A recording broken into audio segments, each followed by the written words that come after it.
नमस्कार दोस्तों, स्वागत है आपका मेरे YouTube चैनल में। मित्रों, इस वीडियो में हम आधुनिक हिंदी साहित्य के पितामह कहे जाने वाले व हिंदी में आधुनिकता के पहले रचनाकार भारतेंदु हरिश्चंद्र के जीवन परिचय, साहित्यिक योगदान और उनकी साहित्यिक रचनाओं पर चर्चा करेंगे और जो उन्हें जानेंगे।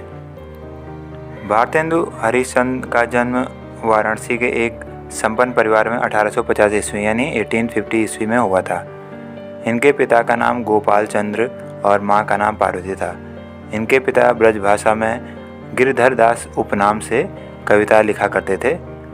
जब ये 5 वर्ष के थे तब इनकी माता का देहांत हो गया, जिसकी वजह से इन्हें मातृ सुख से वंचित होना पड़ा।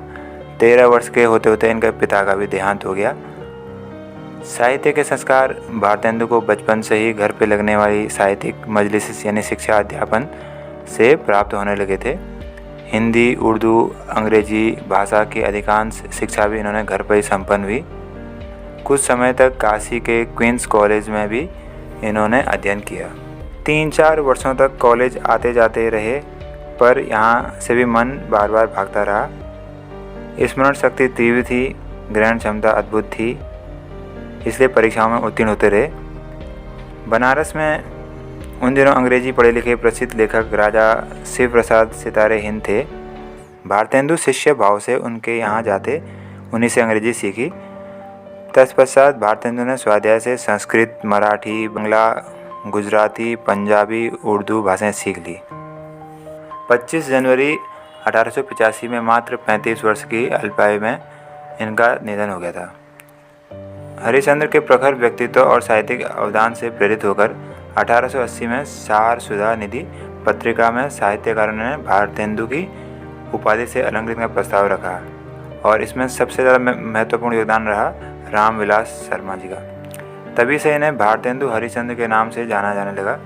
यह उपाधि हरिश्चंद्र को अंग्रेजों द्वारा राजा शिव प्रसाद को सितारे हिंद की उपाधि से विभूषित किए जाने की प्रतिक्रिया के रूप में इनके साहित्यिक मित्रों ने इन्हें दी थी।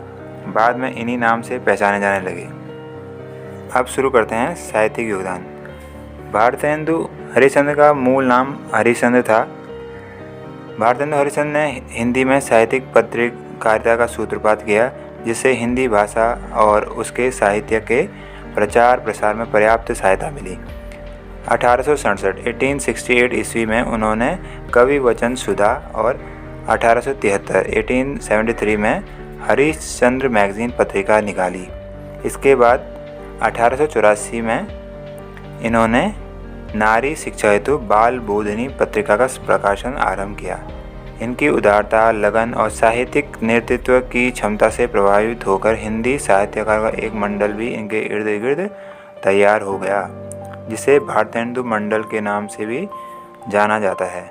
इसमें पंडित बद्री नारायण चौधरी प्रेमघन, पंडित प्रताप नारायण मिश्र, पंडित बालकृष्ण भट्ट, अंबिका दत्त व्यास, पंडित राधाचरण गोस्वामी, ठाकुर जगमोहन सिंह, लाला श्रीनिवास दास के नाम उल्लेखनीय हैं। इनमें पंडित बद्रीनारायण प्रेमघन ने कादम्बिनी, पंडित प्रताप नारायण मिश्र ने ब्राह्मण एवं पंडित बालकृष्ण मिश्र ने हिंदी प्रदीप नामक पत्रिकाओं का संपादन किया।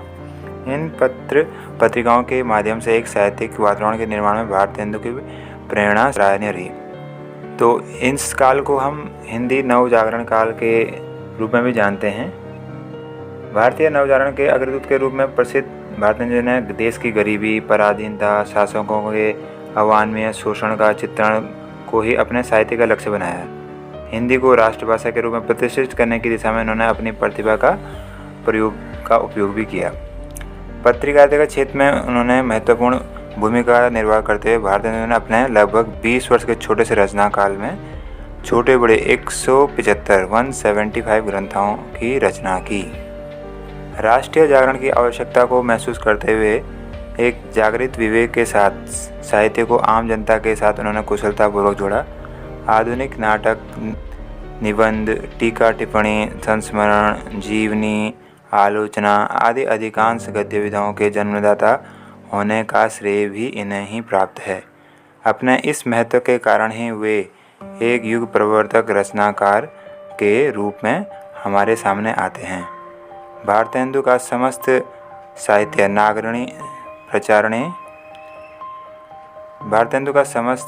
नागरी प्रचारणी सभा से प्रकाशित भारतेंदु ग्रंथावली में संग्रहित है।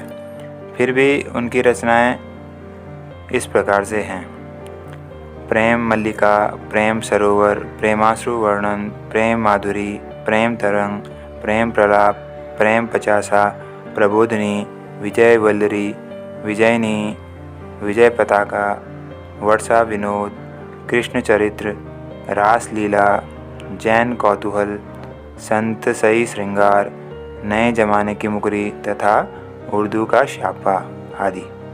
नाटक: सत्य हरिश्चंद्र, भारत दुर्दशा, नील देवी, भारत जननी, पाखंड विडंबन, अंधेर नगरी, वैदिक हिंसा हिंसा न भवति, विशस्य विषमोधम, सती प्रताप तथा प्रेम योगिनी आदि।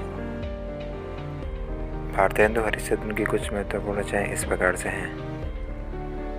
भारतेंदु हरिश्चंद्र के बृहद साहित्यिक योगदान के कारण ही 1857 से लेकर 1900 ईस्वी तक के काल को भारतेंदु युग के नाम से जाना जाता है। आपको आश्चर्य होगा कि 15 वर्ष की अवस्था से ही भारतेंदु ने साहित्य सेवा आरंभ की थी। 18 वर्ष की अवस्था में उन्होंने कवि वचन सुधा नामक पत्रिका निकाली, जिसमें उस समय के बड़े बड़े विद्वान की रचनाएं छपती थी। 20 वर्ष की अवस्था में ऑनरी मजिस्ट्रेट बनाए गए और आधुनिक हिंदी साहित्य के जनक के रूप में प्रतिष्ठित हुए। राजभक्ति प्रकट करते हुए भी अपने देशभक्ति की भावना के कारण उन्हें अंग्रेजी हुकूमत को भाजन बढ़ना पड़ा। अपनी लोकप्रियता से प्रभावित होकर काशी के विद्वानों ने उन्हें 1880 में भारतेंदु यानी भारत का चंद्रमा की उपाधि प्रदान की। भारतेंदु हरिश्चंद्र बहुमुखी प्रतिभा के धनी थे।